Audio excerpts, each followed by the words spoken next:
इस राणे का ऐसा कहना है कि वक्फ बोर्ड का कायदा रद्द होना चाहिए। बहुत अच्छी बात है, समर्थन में हूँ राणे साहब के। तो इसके लिए कई हिंदू संगठन सामने आने वाले हैं।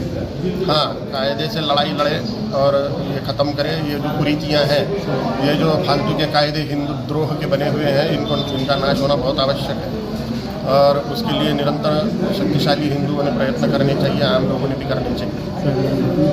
आज वक्फ बोर्ड के चेयरमैन का कहना है कि ऐसी कोई ताकत नहीं है कि हिंदुस्तान में वो वक्फ बोर्ड का कायदा किसी के जेब में है क्या? तो सबको ऐसा लगता है कि कोई ताकत नहीं है, कोई ताकत नहीं। फिर ताकत प्रकट होने के बाद में, सर्वनाश करने के बाद में फिर बोलने वाला ही नहीं बाकी रहता है कि ताकत नहीं है इसकी उसकी। ये तो मुँह की भाप गंवाना है। नागपुर में राहुल गांधी का पुतला फूंका गया है।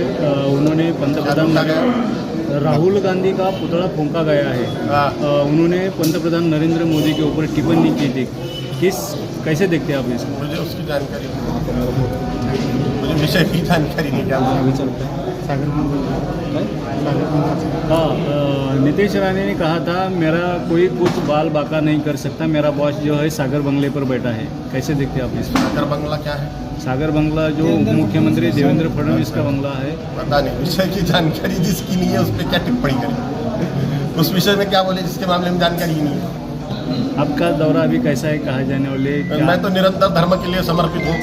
छत्रपति शिवाजी महाराज का हिंदवी स्वराज्य का स्वप्न फिर से साकार होना चाहिए।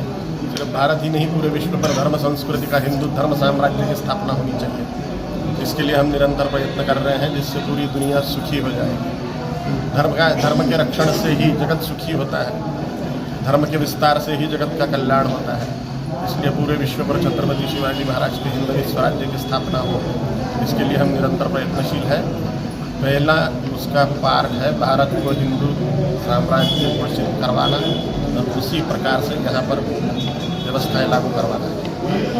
मूवी में ऐसा कुछ है जो युवकों को लेना चाहिए, क्या है ऐसा कुछ अलग सा है? सुनाई नहीं। एक मूवी आपने जो पिक्चर देखी है, छत्रपति संभाजी महाराज की हिंदुत्व के प्रति की निष्ठा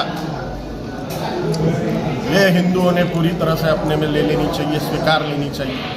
क्योंकि धर्म का उद्देश्य ही है ईश्वर का साक्षात्कार, श्री जगदम्बा का साक्षात्कार करना, आत्मा परमात्मा का साक्षात्कार करना, अनंत आनंद अर्थात परमात्मा ब्रह्मानंद का अनुभव करना, उसका साक्षात्कार कर लेना, यही जीवन का उद्देश्य है। और उस उद्देश्य की प्राप्ति धर्मनिष्ठा से ही संभव है। धर्म साइंस को, धर्म विज्ञान को जीवन में धारण करने से ही ये उद्देश्य प्राप्त होना संभव है।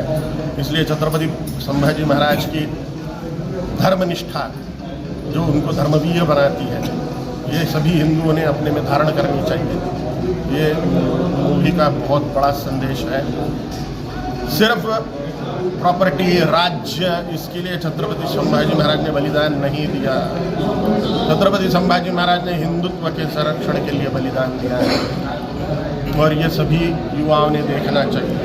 धर्म के संरक्षण के लिए अपनी अपनी जातियों का बलि देना चाहिए, जिससे छत्रपति शिवाजी महाराज के हिंदू धर्म साम्राज्य का स्वप्न पूर्ण हो। जातीयवाद तोड़िए, हिंदुत्व जोड़िए।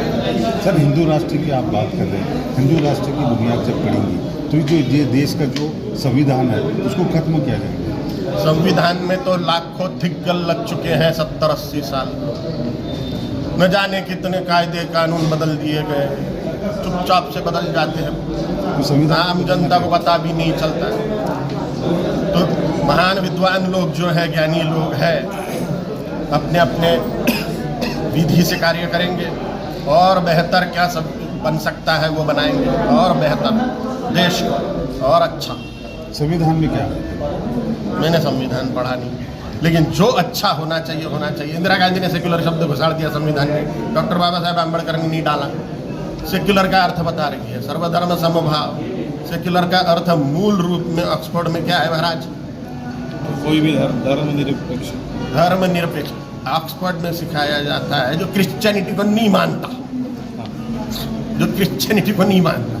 अब उसका सर्वधर्म समभाव से क्या लेना देना है? धर्मनिरपेक्षता शब्द घुसाड़ा, ये डॉक्टर बाबा साहेब आम्बेडकर के शब्द नहीं है, ये बाद में घुसाड़े गए। संविधान की तो धज्जियां उड़ाई गई बाद में। संविधान जैसा है वैसा है कहाँ पे? संविधान की प्रति में डॉक्टर बाबा साहेब आम्बेडकर जी के नेतृत्व में भगवान श्री रामचंद्र जी का फोटो छापा हुआ था। अनेक महान राजाओं के फोटो छापे हुए थे। शुरुआत में राम दरबार का फोटो था, किधर गए? वो तो डॉक्टर बाबा साहब अम्बेडकर जी की इच्छा से थे, बाद में कहाँ गायब हो गए संविधान की प्रतियों में से देवताओं के फोटो। तो ये तो छेड़खानी तो ढेर हुई संविधान से। इसलिए जो महान लोग हैं अभी के, वो और सृजन करें और बढ़िया बढ़िया चीज़ें लाएं। लोकसभा में आने वाले लोकसभा में संविधान की लोकसभा में आने वाले नज़दीक जाने को आपको मौका मिलेगा। लोकसभा के चुनाव के माध्यम से आपको कोई ऑफर आता है तो आप क्या कोई लोकसभा महत्वाकांक्षा नहीं है। संविधान का बचाव भी हो सकता है ना, इसमें जो आपने बातें कही है वो मेरी भी राजा बनने की कोई महत्वाकांक्षा नहीं है। ओके। ठीक ओके।